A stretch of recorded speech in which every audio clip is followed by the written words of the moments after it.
Okay. Okay, so we are now recording, and I will try to take this a little slow, but at any moment, please feel free to raise your hand or to speak up if you have a question. After all, today's session is all about supporting you. So when you first get to your course, as we mentioned, the home page can be troublesome sometimes.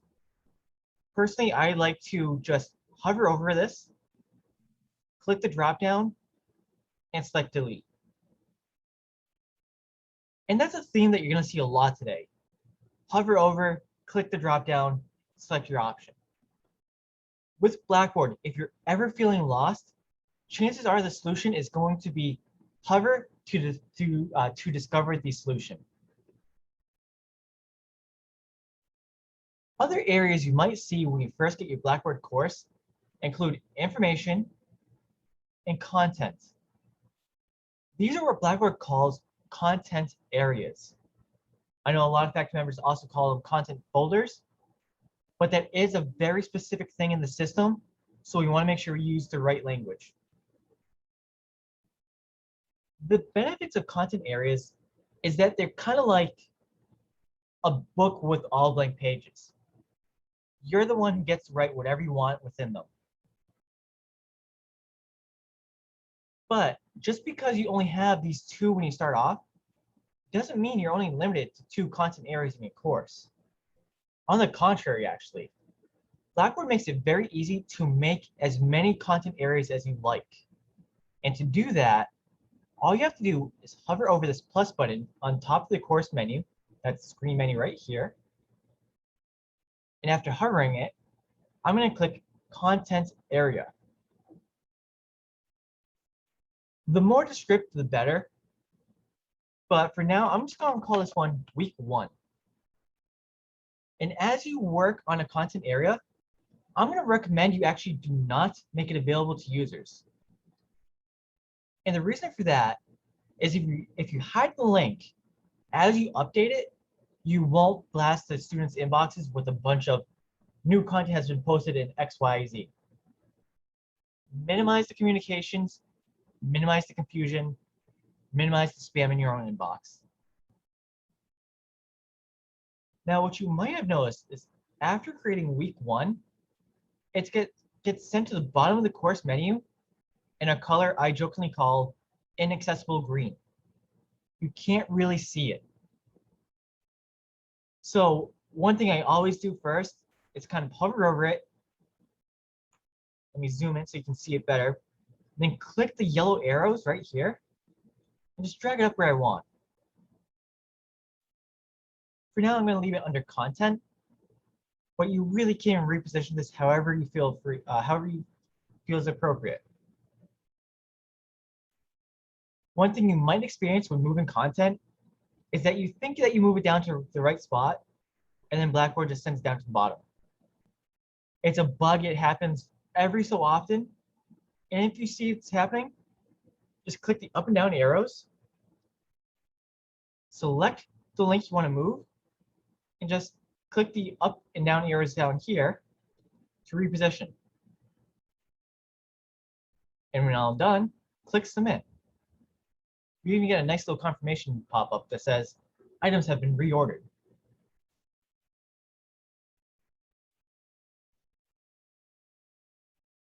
So now that we have a couple content areas built, let's actually talk about building content.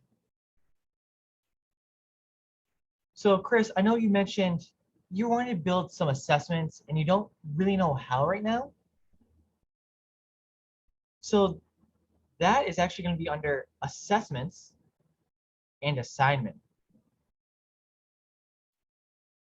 I know a lot of faculty members actually call this creating an assignment Dropbox because it provides the students not only with the written instructions, but also an area on Blackboard to which they can submit their work. So again, if you think of this as assessments and then assignment Dropbox, it might be easier to remember exactly where to go and what to do. As with all things on Blackboard, when you create a new object, you're going to have to provide it with a name, in which case, for now, I'm just going to call it assignment 1. But as you can see, you can go as in-depth with the title as you want. For the instructions, the first time you use Blackboard, you're probably only going to see one line of options here. My recommendation, if you only see one line, click these two down-facing arrows and show the expanded text editor options. This will open up so many features for you that you can really start to utilize the full potential of Blackboard. With that said, when creating an assignment, you have the instructions text field. What we see here is just the WYSIWYG. What you see is what you get. Here you can either manually type the instructions for your students, or if you already have them written out in Word or another document, you can literally just copy paste them right here so you're not recreating the wheel. Unfortunately, I don't have that advantage right now, so I'm going to type just a quick blurb. Please submit Word document here.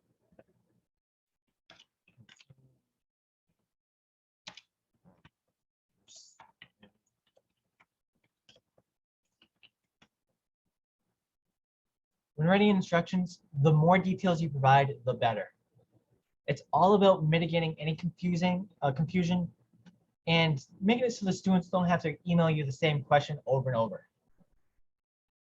Chances are, if one student's asking a question, you're probably going to receive it 2 or 3 different other times. Along with the instructions, you also have a box here for assignment files. If you have a rubric created for the assignment in a Word doc, PDF, or something like that, you can literally drag and drop it into these dashed lines and make it available to students. So even though I don't have a true rubric, I'm going to provide students with the instructions for creating a Zoom recording. And as you might have saw, as soon as I drop the file into that box, it turns purple, and then it gets added down to this list below. Sometimes you may have added the wrong file, and that's okay. If you change your mind and no longer want to upload something, all you need to do is click Do Not Attach. Blackboard will give you the option of Do Not Attach this file to the folder. Just click OK. And just like that, it's gone. Due dates. Has anybody here ever used due dates on Blackboard before? I'm not seeing any. Up, Dave. I see your hand. I have. And I'm going to say that's good, but also could be problematic. Okay. Kelsey, you're probably better off without them. As much as I love the idea of due dates, and as much as I want to recommend them, they can cause problems if you're planning to teach the course over and over again. Yep. With due dates, they're awesome because they add the actual assignment to the student's calendar, and it lets Blackboard notify them when a due date's approaching. The negative is, if you were to copy the course, say in the spring, those due dates carry over. So the moment you bring the course over to the spring, your spring students are going to get notified, you have a late assignment. Yeah. And that will happen for every due date you have in the course. Of course, the solution can be use due dates one semester, change them in the course, and then do the course copy. But that's something that we can meet individually and talk about. Even though I don't recommend due dates, there's an option that I do have to recommend. In fact, it's required. Points possible. When you see points possible, I want you to think about what you want to grade out of. This does not have to reflect the weight that the assignment has on the final grade. So if an assignment's worth 30% of the grade, you do not need to grade out of 30 points. You can have Blackboard do the scaling for you down the road. Points possible should really be based upon either a rubric that you provide or a grading scale that you're comfortable with. 10, 100, those are both the two most common grading schemes I've seen. Again, as the instructor, it's truly up to you to use the system that you feel fit.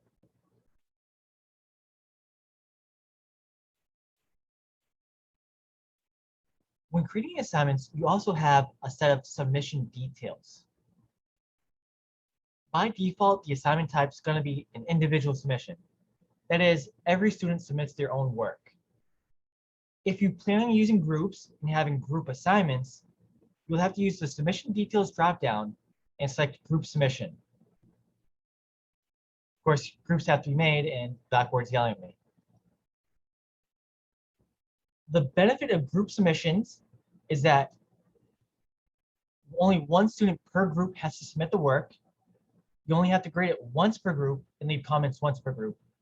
And then Blackboard will give everybody else in that group the same grade and comments.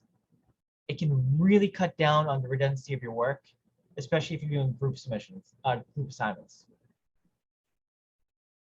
Additionally, you can also use this submission details to modify how many attempts each student has per assignment. While a single attempt is the default, you might find yourself running into problems with students submitting the wrong document or submitting incomplete work and then asking you to clear the attempt. Not only can this cause a panic for the students, it can also give you unnecessary work that can be mitigated by clicking submission details and using this number of attempts dropdown to select multiple attempts. Here you can adjust the maximum amount of attempts the student has per assignment. And again, this has to be set for individual assignment as well. I know a lot of instructors do either 2 or 3 attempts. And again, the reason for this is it helps minimize how many times the students have to reach out to you if there's ever a problem. Where if they uploaded the wrong assignment, they can just simply go back and upload the correct one. I think 2 attempts is very fair.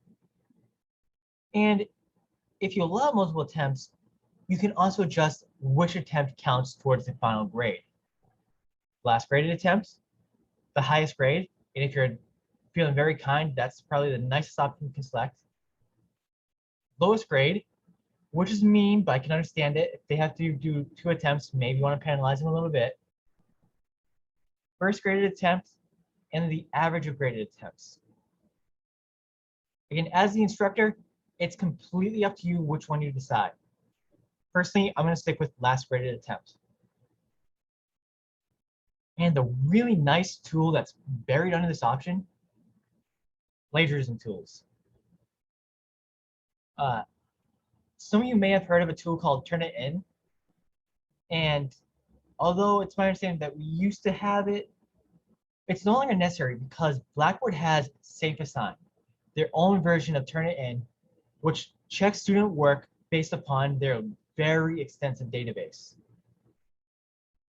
If you enable SafeAssign, any work that students submit will be checked against existing websites, articles, journals, and even other work submitted to Blackboard across different campuses, and even Worcester State University specifically. This really is a fantastic tool for just ensuring there's academic honesty and integrity. One of the problems that we might see when using SafeAssign is that as students submit work, you're going to see the originality report, and it might look alarming. It's not unusual to see originality reports that are like 36%. But remember, that's because SafeAssign checks against a lot of things and brings up a lot of results that might just be coincidence, might be common phrases that are just reused, cliches, or in the case of academic papers, quotes. SafeAssign can't distinguish between a properly cited quotation and a piece of work that's been plagiarized. As the instructor, it's really important that you use your discretion, you analyze the results, and you determine if okay, the entire class has 30%, maybe that's the bar. But if student Y has 70%, that's when there's some concerns. On that note, there's the option here to allow students to view safer sign and originality reports. When combined with multiple attempts, what that means is you can set a threshold for this assignment and say all assignments must be at most 25% matching. And if a student goes over that, they'll see the report and they'll be able to correct it and rework it so it's much more original. And for their second attempt, bringing that score down to hopefully sub 25%. The last option here is exclude submissions from the institutional and global reference databases. Pretty much what this means is you can check the work, but you won't be submitting the work into Blackboard's database. This is extremely important if you're having students submit drafts or if there's a chance they're going to reuse the work for a future course. For instance, Dave, Molly, and myself have personally worked with faculty members who teach one section of a course where they complete half the capstone project, and then in the future semester, complete the entire project. If that's the case, for that first course, they really want to exclude it. Otherwise, that final paper is going to be plagiarized to like 80 to 90%. The other dropdowns that you have available to you may not be that useful, but we'll go over them briefly. Under grading options, you have the option to enable anonymous grading, which means you grade the papers on Blackboard, but you can't actually see the student's name. What you're looking at is only their work, and there's no bias to persuade you one way or the other. It's just important to note that if you enable anonymous grades, remind students not to put their name on their paper. It will defeat the purpose, and that's going to be on them for not following instructions. There's also delegated grading, which Blackboard had good intentions. If you're co-instructing a course, it would make it possible so all the grading responsibility is assigned to one or more of the instructors. But honestly, if you're co-instructing, it's easy just to kind of communicate with your colleagues and assign who grades what, or even come up with groups that you grade. Lastly, there is display of grades. My recommendation, keep it default. They really do work well. But just in case you want to mix it up, you can choose this to display grade as score would be, if it's out of 10 points or 100 points, the students will see the score they got out of 100. So if they got an 88, they'll see an 88. If it's graded out of 10 and they got an 8, they'll see an 8. Alternatively, you can make it so it's like percentage. So if they got an 8 and it's out of a 10-point scale, they'll see an 80%. It really comes down to personal preference. But like I said, score usually works. Include in grade center grading calculations means that this column will be factored into the total column and weighted total column. We haven't looked at the grade center yet, and that's something that we can touch upon later if you guys all want. Yeah, the grade center is its own thing. We truly could have a 2-hour session just on the grade center alone. Yes, easily. Which I'm going to pause here because I realize I've got the most important thing about Blackboard. The number one thing I want you all to remember. When you first log into Blackboard, there's a link to the help desk right here. Yeah. Dave, Molly, and myself, we're all here to help. We're only a ticket away. If you ever have to work on something for more than 10 minutes and you don't know what to do, pause, click that button, and let us know. We're here to help. And with that important note, I'm going to go back to creating the assignment. And let's talk about availability. This is one of the standard options that you're going to see in just about everything that you build on Blackboard. It may not always be called availability, sometimes it's standard options, but the functionality is the same. You're always going to be given the option of make this assignment, make this item, make this content available. Yes. Even if you don't want it to be visible right away, the answer should always be yes. And here's why. Just below that, you have the limit availability boxes, where you have the option of displaying the content after a certain date and or until a certain date. These function independently, so you don't need to use both. You can use just one or the other. So let's say that you're building out content for weeks 4. You can actually say display after and choose the date to have this shown, let's say September 13th. You can even adjust what time it's available for students. But just a quick note about time. Never be fooled by midnight. It's one of the killers when it comes to Blackboard. Midnight is actually the start of a new day. It's not the end of the day. If you want something that's signed and give students, let's say something's due end of day on Sunday, you want to make sure you scroll down and say end of day. If you choose midnight, they're not going to get a second of that day to work on the assignment.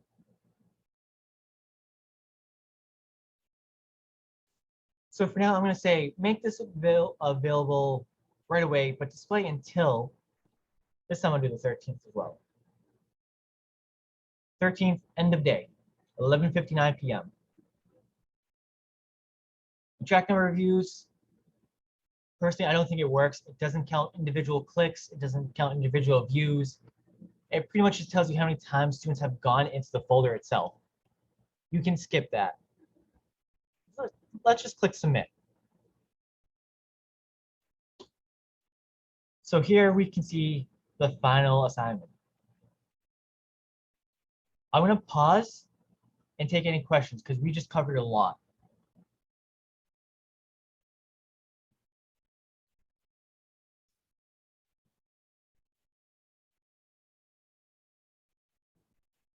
Okay, I'll just one more sip.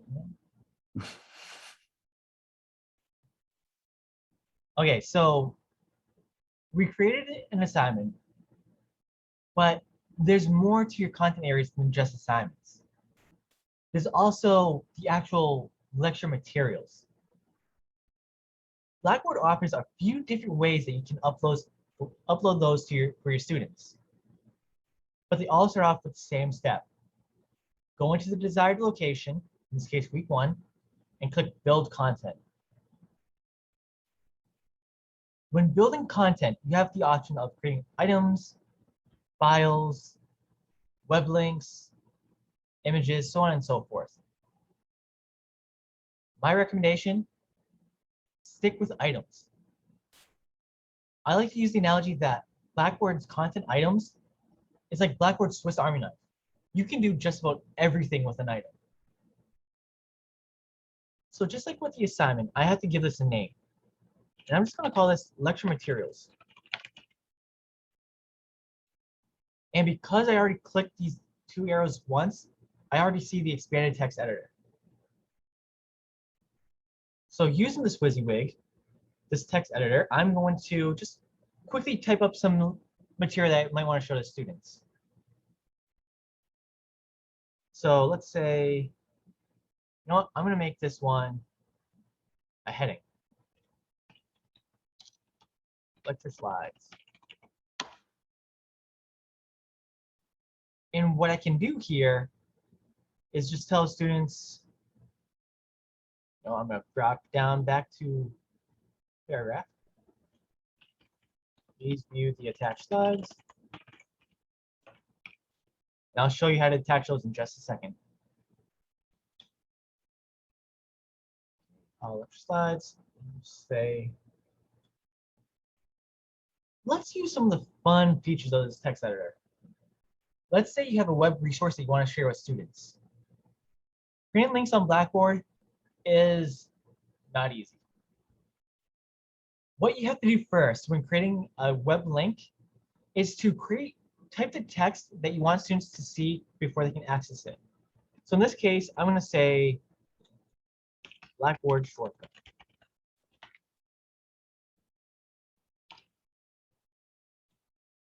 After creating the text, I'm going to hover over it, highlight it, and click this little chain link right here. And this lets you either paste or manually type in the URL that you would like students to open up.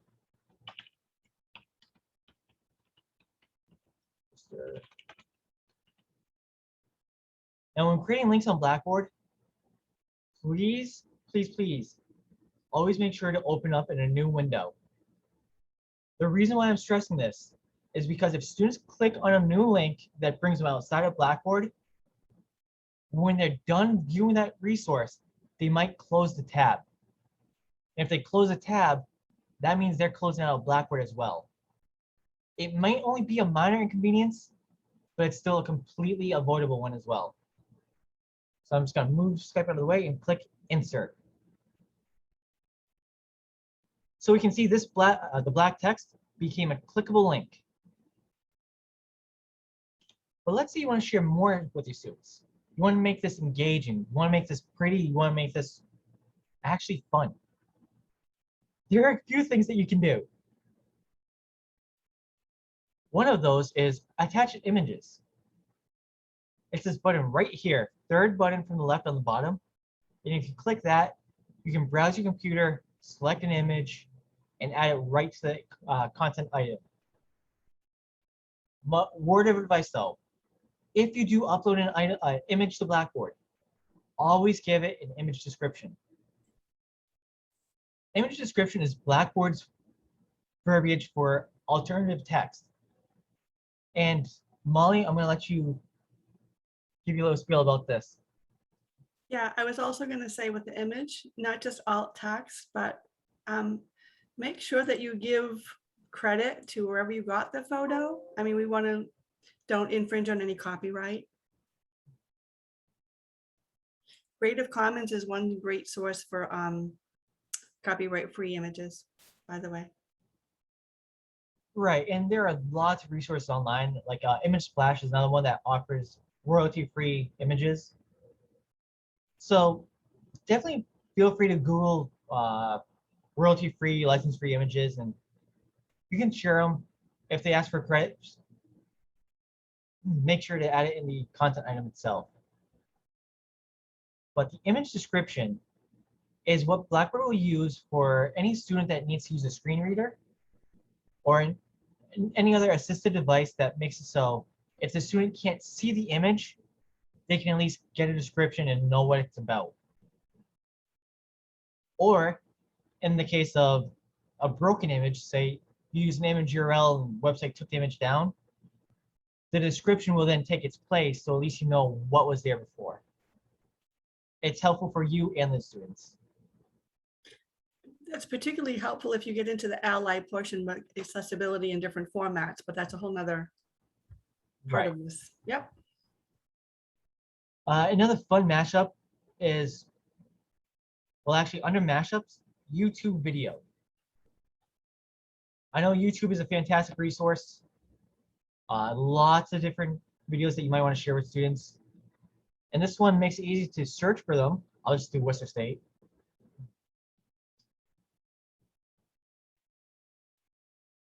And then you can find the video you want to use. This one looks like it was, no, let's do the 421.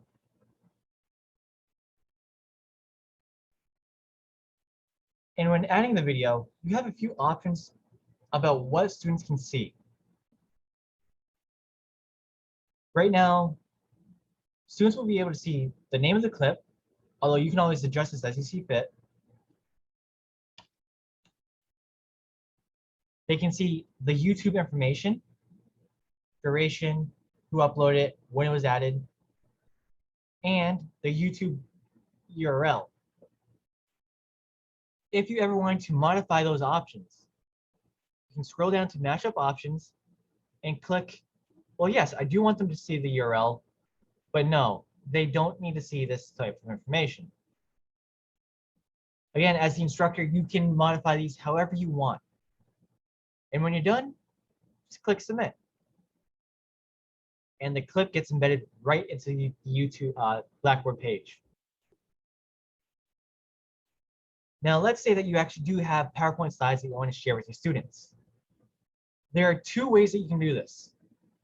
You can click one of these buttons to browse either your computer, the course, or your cloud storage, or you can take advantage of the dotted lines, navigate your computer to find the PowerPoint, or whatever PDF. And again, just drag and drop it. If you see purple, you're good. It's gonna show up right here. Standard options. This is just like the availability options for the assignment, where permit users to view this content is just a wordier way of saying make available. Always yes. Track number of views is pretty much, it doesn't work, so always no. And then date and time restrictions. If you're building this out for the future, use display after. Display until, it's up to you. I like to keep my content open permanently, but if it's anything time sensitive, you can choose to display until. Yes, Dave. Real quick, I just wanted to add in. So Steve's quite correct. That track number of views, it seems like that would be useful, but it largely isn't. And the reason for that is it doesn't track individual clicks or unique clicks. So that is to say, if I stood here and clicked it 6 times as an individual, you're going to see that it was open 6 times, not necessarily by who. So you know, the number doesn't mean what people always think it does. I just wanted to clear that up. Thanks. Okay. So with these options set, I'm going to click submit. So now we kind of did things a little backwards. We built the assignment first, then provided the lecture materials. Although it's up to you, I'm not a big fan of that organization. So what I want to do is I want to take this lecture materials and move it up to the top. Just like what we did with the course menu, I can either hover over here and click this yellow bar and move it up, or I can do it kind of the long way, but the smart way, and use these arrows to reposition using button clicks.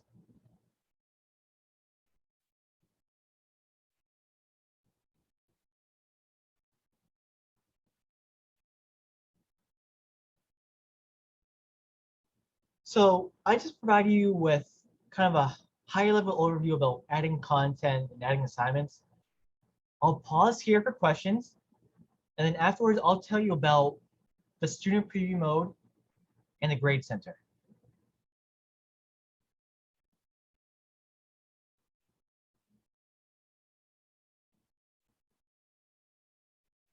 Okay, I don't see any questions, so okay, I'll keep going then. Let's say you're building a course and you're happy with the week 1 content, but you want to see what students are going to see when they go into the course. For that, all you have to do is actually click this I like icon right here to enter what's called student preview mode. When you enter this mode, Blackboard creates a temporary student account for you. So it's not only that you can see what the students see, your experience actually matches the student experience 99%. There are only very select few tools that don't let you use this. Now, when I'm in student preview mode, I notice that I only have access to discussions, groups, tools, and help. Not what I was looking for. So with that in mind, I'm going to click Exit Preview, and I'm going to choose to delete the preview user and all data. I didn't make any changes. I don't need to keep it. Might as well get rid of it. And now when I look at the menu here, I can see, wait a minute, these top 3 links have icons next to them. Information and content, you can see have this kind of grayed out bar with the dashed lines. And what that means is there's just nothing in there. If you were to click on information content, you can see, hey, it's time to add content. But we added content to week 1. So what about this icon? If you see the box with slash through it, it means that the link's currently hidden from students. Again, I recommended this earlier so students don't get flooded with a bunch of emails that you're uploading the documents. But when you're ready, hover over the area, click this link, click the drop down to the right, and show link. You can see the icon disappears. And if I were to go back into the student preview, week 1 pops up right there. So as a student, I'm going to be able to see, okay, I have access to the PDF. I have access to the Blackboard shortcut. And I can watch the YouTube URL right here.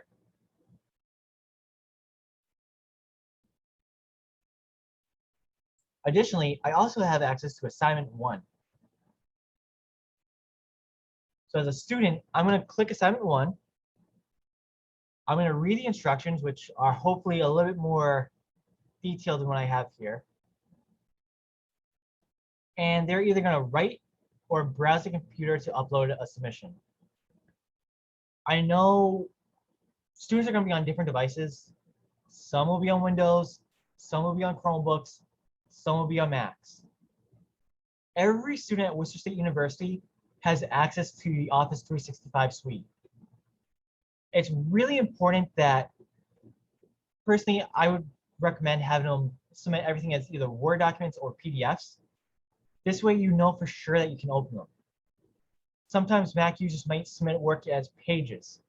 And if you're on Windows, there's nothing you can do to open those. Submitting as a PDF or Word doc not only guarantees that you can view them, but it will also let you take advantage of Save Assign and some of the other advanced grading features that we're going to talk about in just a few minutes. For the sake of this, I'm going to browse my computer for a document, and I'm going to just upload, say, add a tool link. I'm going to submit. So this is what the students will see after they submit their assignment. Now I'm going to exit the preview, but this time I'm going to keep the preview user in all data because I'm going to use my test account to do some testing.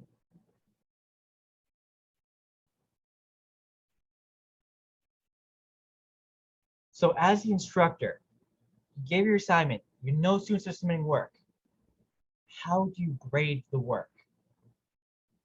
For that, let's go down to the control panel, Grade Center, Full Grade Center.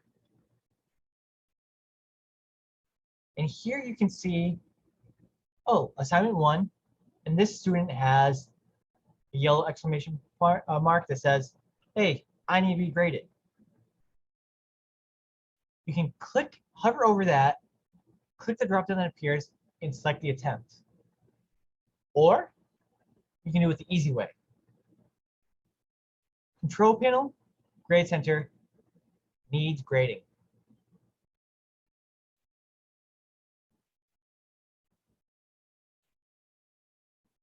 This page will show you all the student submissions that have yet to be graded by you or your co-instructor. Assignments are sorted by the category, the item name, in this case, like assignment 1, and then user attempt will show the list of students who have submitted their work. When you're ready to grade, just click on the name of the student. Here you can see Blackboard's inline grader. This lets you view Word documents, PDFs, PowerPoints, and a few other select file types right from your screen. This way you don't need to download or print out the documents to grade them. On the screen, you have access to a few different editing tools. For instance, you can click this button to literally draw on the document, which can be good for underlining. Or you can click the pop-up button here to leave comments. And these can be linked wherever you want.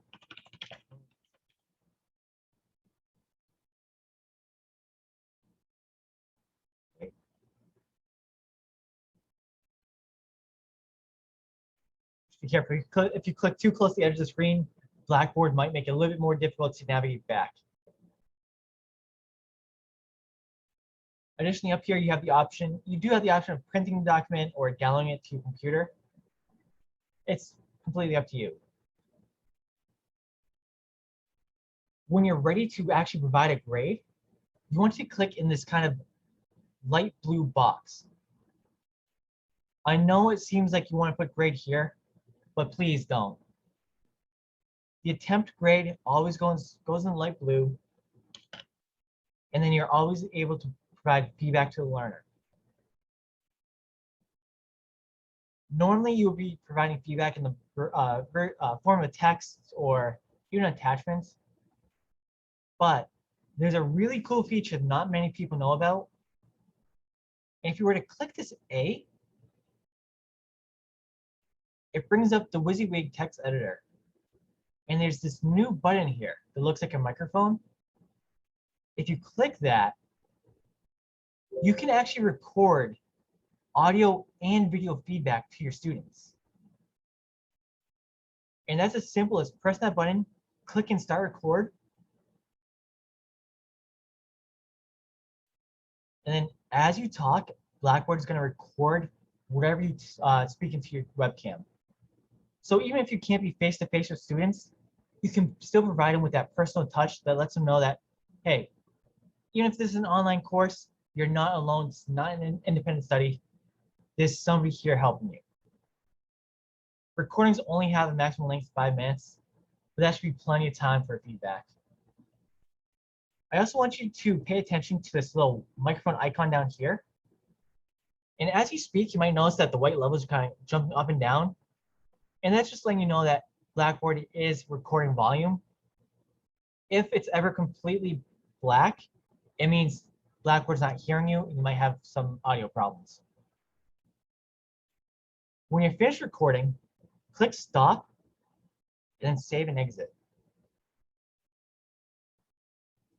You can add a recording name and alternative text, but it's not necessary. I'm just going to click insert text. And it embeds it right into the feedback to learner field.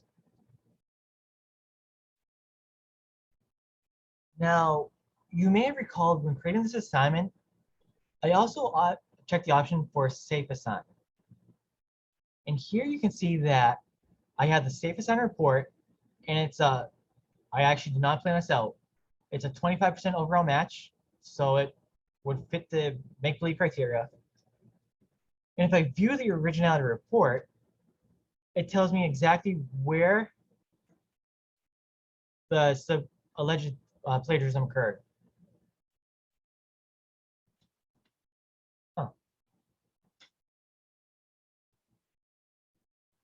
Again, these are all very common instructions for technical writing. So it's probably just a coincidence, in which case I'm saying that's fine. I'm just going to close the tab, give them the 95, and click submit. After you grade the assignment, it's no longer going to be visible under needs grading. If you ever need to revisit an attempt, go down to the control panel, grade center, full grade center, locate the student's row, locate the grade cell, click the drop down and select the attempt.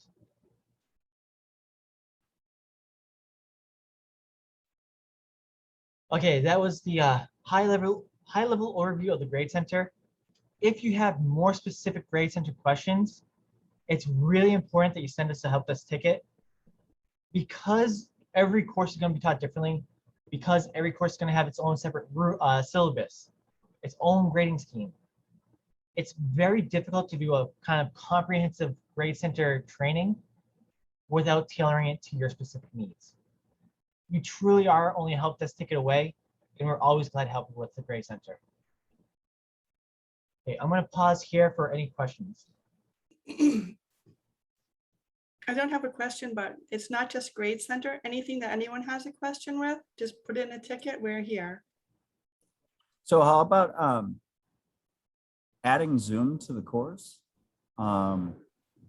Maybe going over where those the recordings live. If you make a recording with Zoom or.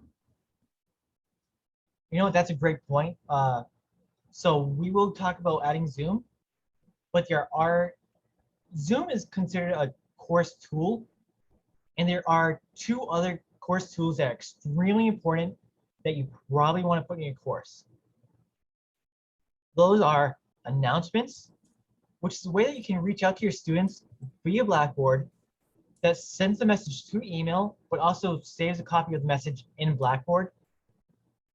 And there's also My Grades, which is how students are going to view their grade center. So if you want to create any of those tool links, announcements, My Grades, Zoom, we're going to click the plus button and select Tool Link. I'm going to do this in alphabetical order, just because it's easier for me. So when creating a tool link, you always have to add a name and use the type dropdown to select which tool you're actually linking to. Just because you call this Zoom doesn't mean it's going to be the Zoom tool. I've seen it before, and it's very important that you check the dropdown. So I'm going to create announcements. I'm going to create one that says student grades and select My Grades. And relevant to Dave's question, Zoom meetings. I'm going to create a tool link here called Zoom. And I'm going to then use this drop down, select all the way down at the bottom, Zoom meeting. I will make this available to users. When you use Zoom on Blackboard, it's going to show you every meeting that you have coming up. This is going to be true for all users. The students, however, will only see the Zoom meetings for that class. So if you're teaching multiple sections of the same course, it's possible you're going to see like the section 1 meetings and section 2 meetings mixed up. The students in the separate sections won't see the meetings for the other section. You will, they won't. And that's what causes confusion and fear a little bit. You know, can students see, like, you know, I have all these meetings? No, they can't. It's tied to their account, so they'll only see what they're invited to. Now, what's really nice is you can actually schedule your future Zoom meetings right from Blackboard. If you click that Zoom meeting tool link, you have the option here for schedule a new meeting. The topic will always default to the course name. Now, remember how we said if you're teaching multiple sections, the meetings might be intermingled?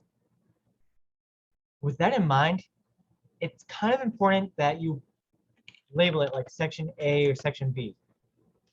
Just something that tells you which section this meeting is going to be for. You can then use these options to schedule exactly when the meeting should occur. For instance, if I'm going to have one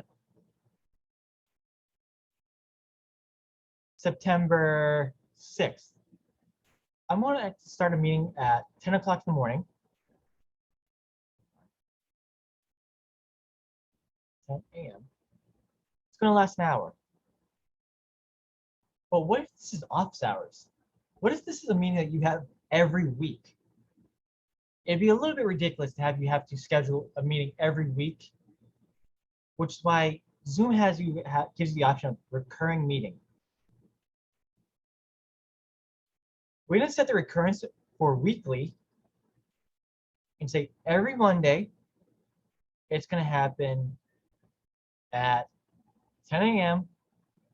and it's either going to end at a specific date, say December 20th, or after a certain number of occurrences. For office hours, I would just use the end date. This way you're not counting on your fingers how many times you have to hold it.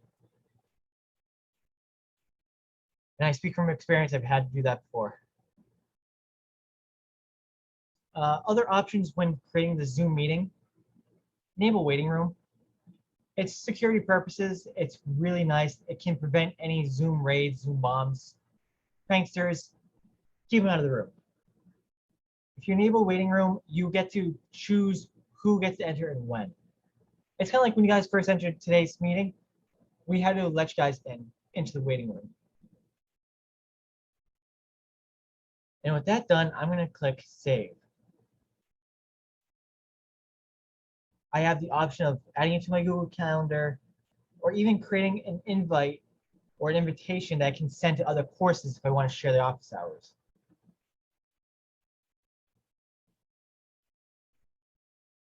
And with that done, I'm just going to click the home button right here to go back to my Blackboard course. So let's take a look at what that recurring meeting looks like. So see, Blackboard has already created all the sections for me. And if you want to, you can always delete a specific recurrence. Say that falls on a holiday or there's a snow day. Or if you decide you want to get rid of them altogether, just delete one and delete all occurrences. Just like that, easy peasy. Now, Dave, you also mentioned about recordings. When you host a Zoom session, you have the option of recording the session to your cloud, to the cloud or the computer. I personally recommend recording to the cloud. Recording to your computer is nice because it kind of stores a copy that you have, but the problem is it's only a copy that you have. It's nowhere else. So if something happens to your computer, if something happens to your hard drive, you lose that recording. If it records to the cloud, then it's stored on the Zoom servers for up to a year and it provides easier access to it. You may have noticed one of the documents I used for this session was migrating your Zoom recordings to Google Drive. And we have limited storage space on Zoom, so what you might want to do at the end of your class is just kind of get all the Zoom links, put it on Google Drive. Separate issue, send a help desk ticket, we'll work with you to do that. But I digress. If you record to the cloud, your class's recordings will be under here, under the Cloud Recordings tab. This way, students will be able to go to your course, click Zoom, and click Cloud Recordings to view maybe a meeting that they had to miss. Can I point out a trap?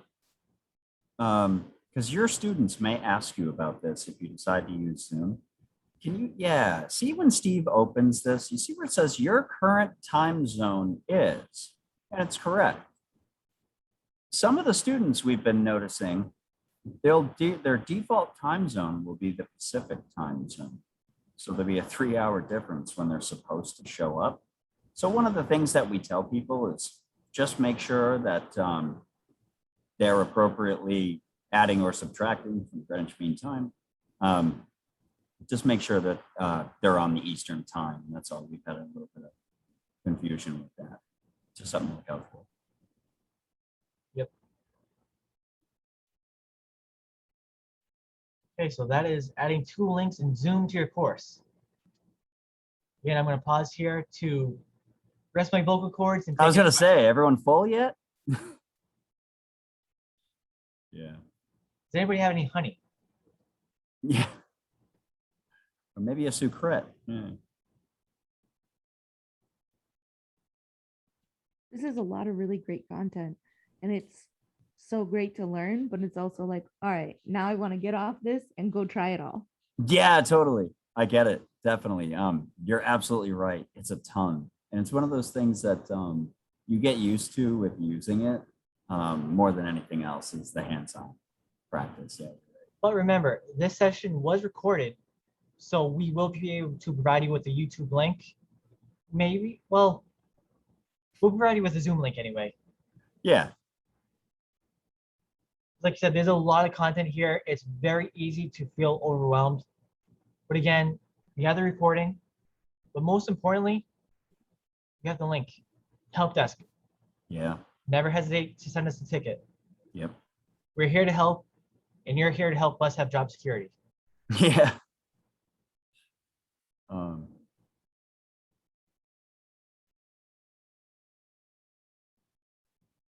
It's good.